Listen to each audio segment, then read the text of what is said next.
Hey y'all, welcome back to the channel, the comic book heel. I got a haul to show you guys today, and it's not complete, but you know, I figured there's enough books to do a haul, do a video, so stay tuned.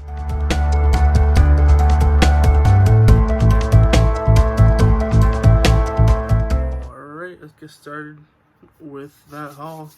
I do have some more books on the way, which are going to be the 6 paperbacks for the Alan Moore Swamp Thing. Can't wait for those. And the newest Fantastic Four Epic Collection, The Name of Doom. The rest of it's the Kirby Lee one. Look at this. Speaking of Fantastic Four, got this awesome Amazon shirt. So the shirt from Amazon. I'm looking for a Fantastic Four shirt for the longest, so it's pretty cool to have one. Anyways, to the haul. First book we have is the Batman and Robin Omnibus. I used to have this behemoth. I regretted selling it instantly once I sold it. If you have not read this run, you should get it, especially if you're a fan of Damian. I know not everyone loves Damian, but I do. It's a great book. It runs alongside the Grant Morrison run. So if you like Grant Morrison, this is a nice little companion. Actually, I prefer this more than Grant Morrison run. I love both, but I prefer this one more. But the Grant Morrison run directly affects this, especially towards the end. If you're thinking about getting it, if you're thinking about getting a Batman Omnibus, I would say this, because New 52 one, the Court Owls is great, but afterwards it kind of, to me, dips, and I think this one's the better Omnibus in my opinion. After that, we got the Ultimates, which I hear is the best part of the Ultimate Universe. I mean, other than Miles and Spider-Man. Spider-Man is the top dog, I think, the Ultimate Universe. But the Ultimates, at least the first 2 runs by Mark Millar and Brian Hitch, were always, I always heard great things about it. They based a lot of the MCU off of the Ultimates version. They had the animated movies that were great. I hear it's a lot more mature than any Avengers run you'll ever read. Great stuff. I'm excited to have it. I'm thinking about stopping what I'm reading right now and going into it because it looks like a fast, fun read. I've read Ultimate Fantastic Four and Ultimate X-Men on Marvel Unlimited, but I've yet to read the Ultimate, so I'm excited to read it. All right.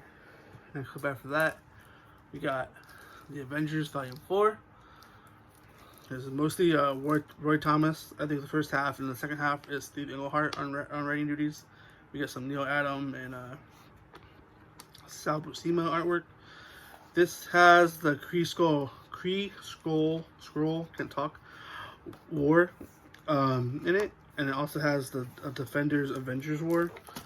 The art in this is amazing. Like, I love these, what is this, 70s, that's still Bronze Age? Or is it Silver Age now? Anyways, I love 70s artwork, and it's beautiful, and it's 2 of the Avengers' best stories. So if you're an Avengers fan, and you can't find volumes 1 through 3, just grab 4, because 4, I think, in my opinion, it's the best of the 4 omnibuses. Great stuff. I got this from somebody on the Omnibus Collectors group. Great stuff. I love when the backs have all the covers on. Good stuff. All right. Next up, we got some Miles Morales of the Ultimate Collection, or the Ultimate Spider-Man Miles Morales. I used to have the Ultimate Collections, which I did a review on this run on my channel. If you want to go back to it with Ultimate Collections, I sold those wanting to get this omnibus, but the binding was horrible, so I never got it. So they fixed the binding, they reprinted it, so now I finally have it in my collection. To me, I know this might be blasphemous, but I think this Miles one is better than anything Peter Parker's had in a while. Like, the last amazing Peter Parker story I remember is Dan Slott's Superior. That was from Peter. That was Doc. Other than that, I feel like ASM has been lackluster, especially Nick Spencer's run. Sorry, I like glare with the ring light. But this Miles has always been a lot of fun to me. It reminded me of why I fell in love with the Spider-Man character in the first place. And I'm happy that since Into the Spider-Verse came out, he's become a lot popular. I hear there's rumors he's going to be in the MCU eventually. I can't wait. So I don't know. I'm just going through it. It's not showing you guys things. It's a great run. If you're gonna get in the Miles, you need to get this because this is his first stuff, and it's amazing. And I definitely think it's worth your money. And if you fall in love with Miles like I did, you're gonna want to follow up with him and go to the 616 universe when the Ultimate Universe gets destroyed. With spoiler alert if you don't know that, sorry, but it's after the Ultimate Universe Miles, it's Secret Wars, and then he jumps into the 616, and this is the 616 Omnibus. Not as good as the Ultimate stuff, but still a ton of fun. Same characters. He has a little crossover where he gets a little romance with Spider-Gwen. Hence, if you've seen Into the Spider-Verse, you know what I'm talking about. Here's the Spider-Man, the Spider-Gwen artwork. This one's still fun. It's still a lot of fun. I mean, once you read Miles, you kind of know what you're getting. And Sarah Bocelli, Sarah Bocelli, she's on most of the Ultimate version, and she's on some of this.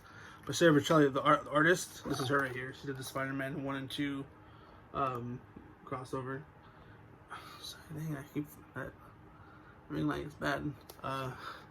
Great stuff. I love Sarah Bocelli artwork. And if you're in for you just want a fun time, just a really fun, awesome artwork, and awesome story. The Miles Morales Omnibuses are great stuff, and I think you should grab them. I really do. If you guys want me to do overviews on these, let me know. I will definitely do some overviews. After that, continuing the Miles Morales thing, we got after the 616. After that, those two are Bendis, the guy who created the character. He leaves the DC and he stops doing Spider-Man. Here we get Saladin On Med picking up. This is the current run. Saladin On Med did Black Bolt. He's doing Miss Marvel right now. He's an awesome writer. More of the same, just fun Miles Morales stories. I would say this is better than the previous Bendis one. The Ultimate's the first of Bendis is the best, and then I said On Med, even though it's only like 17 issues in, is second, and then the 616 stuff is third. That's my opinion, because I'm really liking this On Med stuff. Yeah, so if you're in the Miles, you can pretty much get every issue ever collected already right now.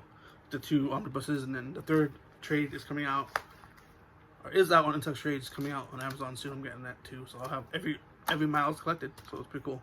There's only like 2 issues past the trades.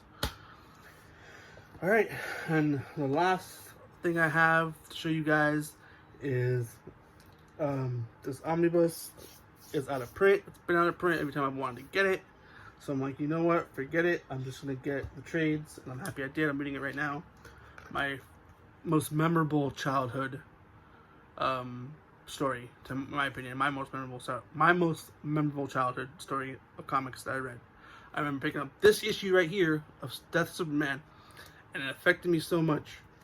I had already been in the Spider-Man, but I never read a DC story, and I read this is my first DC story, and I was like, what's going on? Superman, you know, I knew who he was, and then read the Superman book. This got me into it. Great stuff. You don't lose much with the artwork. I know it's not oversized, but it's still beautiful and amazing. The fight with Doomsday is freaking epic. This is volume 1. And the rest of it, you got Funeral for a Friend. Pretty much all of the DC Universe on the front cover. And then you got volume 3, The Reign of Superman. I remember my brother having all these issues, and they're like the color issues, like the green, the side where Superman had a color and Superboy had a color and had the S in the middle. And I don't know, I just remember those. I wish they had them in the back matter. That's why I kind of regret not getting the omnibus, because it doesn't have all those extras on it. There's a few extras, but not a lot. But yeah, this is when like Cyborg Superman and Eradicator and all them start trying to fill in for Superman.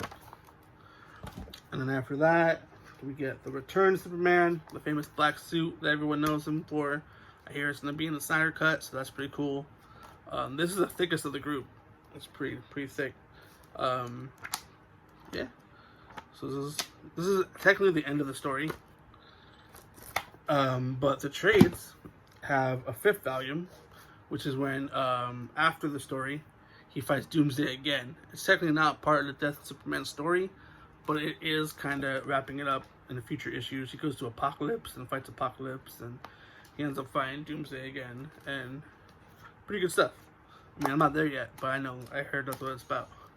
So, there you go.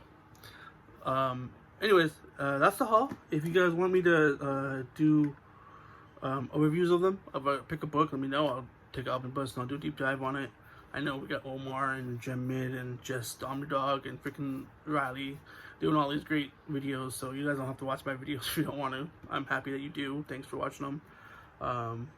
Yeah, anyways, let me know you guys want to take a look at any of these books, man. I'd love to go over some Fantastic Four with you. I think Fantastic Four is amazing and those movies didn't do many favors. People don't think they're that great. I mean, normal fans, but I love Fantastic Four. I love to do a whole episode on them, but I'm not sure people would like to watch that. Mark Wade, the John Byrne stuff over here, the Stan Lee stuff over there. Anyways, I'm just rambling. Thanks for watching, guys. Hope you enjoyed it. Peace.